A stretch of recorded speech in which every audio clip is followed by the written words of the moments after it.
Alright, hey guys, welcome back to another discussion video, and today we're going to be finishing up this thread that talked about single player and engine changes that are coming very soon. So this is the third iteration of this thread, and pretty much whatever was said in this thread, whatever is usually said in these threads, will come out in the game. Usually, to a good like 97%, of stuff on this, what's it called? On this forum thread will actually be in the game. So there's a lot of very exciting things. I've talked about abdication. We got sandbox mode, Iron Man mode. What else do we got? What's it called? Keep fights or keep siege fights. Prison break and a lot of new scenes and a replay editor. Right. So we have gone over this. We've gone over a lot of Q&A that what's called the devs have done. Just like show you, for example, like over here. And now we're on the last page that I could find. All these other pages don't really have any dev replies, but this one does have a couple, as you can see right over here. And they use my thumbnail. But yeah, we're gonna go over some more players asking questions and dev replies to those questions. Like always, I'm gonna link it down below, and let's get right into it.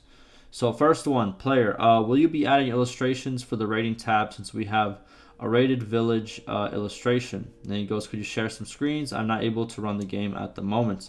And what this guy's pretty much talking about is whichever option you pick, devastate, pillage, show mercy, the background screen, this guy on the horse, it's always the same guy on the horse, whether you pick devastate, pillage, or show mercy, which doesn't really make sense. It's a minor little thing, which, again, doesn't really matter.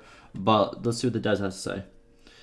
He states that may be possible, but before any such thing is done, the pillaging should be evaluated and tweaked a bit more to make sure there are no changes that would make such a work wasted. Small note, as a former moderator here, you can avoid double, triple posting by using a little edit post under your post. Okay, so I didn't really have to do it with anything.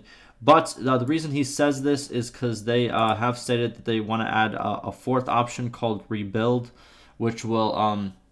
you will spend some money, and you will also show mercy. It's like it's even a better way to show mercy, and it will help prosperity a lot. So it's like a boost to prosperity instead of like a boost to gold, as devastate and pillage are going to be in the future. Right now, there's a bug with how much gold you can earn. As you can see, it's very low, but devs have stated this is supposed to be a way higher number, like 14, 15, 20,000 in that range.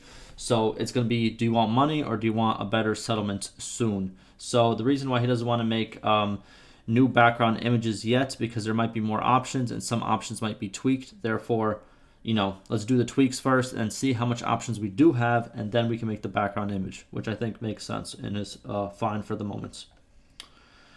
What else do we got? So this guy asked a question. What is this?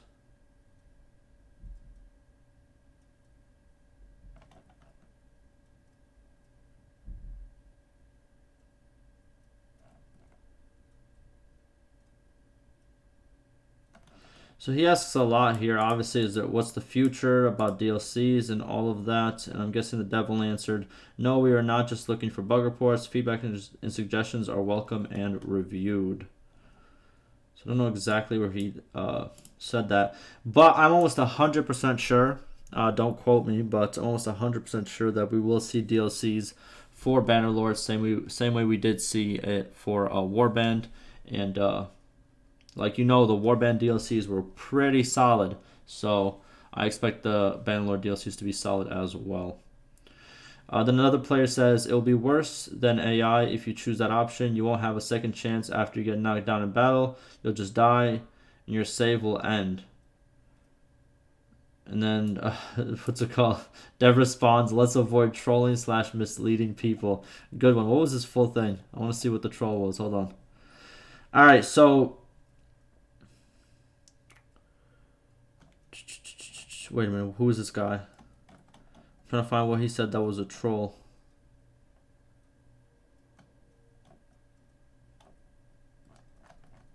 I'm confused on where this even is, to be honest with you. Oh, I think he's talking about deaths in battle, and I'm guessing he was misleading people, saying that if you lose a battle, you die or something of that nature. which is not the case. It's going to be a very, very small percent chance that it could happen, and I think it is good for the game. If you want a game that continues after the main character dies and you want heirs to actually be included in the game, or if you want to play as different character as time goes on, and it kind of gives you an importance to pick your battles wisely and not just pick battles that you can end up dying in, then I think it's a good change to have what's it called, because we have lords dying in battle now and companions, but the main player can't die in battle yet. And I think that he should be able to die in battle, or she should be able to die in battle, whichever one you choose. I think it's a good gameplay mechanic. Obviously, it shouldn't be a huge percent, but it should still be in there, and you should have to play a little bit more safer because there is a chance that your main character can die. But yeah, I'm guessing he was spreading some misinformation, and there's the answer. And then we have another player. I really dislike your comments of having to suggest a feature. Can't you guys make yourself up good features and implement them in a timely manner? I feel like you were saying this to put the ball in our court. Oh my god. This is what I mean. Sometimes you try your best and you just can't do anything else. I don't know if this guy's coming from a good standpoint or a bad standpoint, but it's like, how can I explain this? You're stuck between a rock and a hard place. One side's like, they never listen to suggestions, they never reply, they never do this, which they do. Now they're trying to do it even more on top of what they were doing previously. And now that they are doing this, you have the hard place, which is like, oh, so we have to think about the suggestions now? Why don't you do it? It's your job, right? Isn't it? And it's just like, dog, come on, man. Come on. And then you have the devs responding to this guy instead of probably somebody with actually a good point. And it's like, yeah. Let's read the rest of this. I know also that it is what you have to say to us as good customer experience, but makes me think you guys are having a hard time just executing the basic features in the game and really don't want/can't do anything else. You see what I'm saying? You see what I'm saying? When they did less interaction, you know what I mean? They still did interaction, don't get it wrong. They always did interaction since the game was launched. But they were criticized. Not enough interaction. Not enough listening to our suggestions. Not enough. Look at all these threads that you did not reply to of our suggestions. And now that they have, guess what? Now that they have upped how much they try to interact, now we have people saying, "Oh, you're trying to get out easy. You don't know how to do your job." Blah blah. Come on, man. Come on, man. And it's like, I know I'm gonna sound like, oh, why are you defending this company? Why are you this? No, I'm just coming from a common sense standpoint where it's just like, what's going on here? Isn't it good if a game, if the developer of a game listens to suggestions of players? Is that not a good thing? I might be confused. I'm not going to go too farther deep into the subject, but let's see what the dev has to say.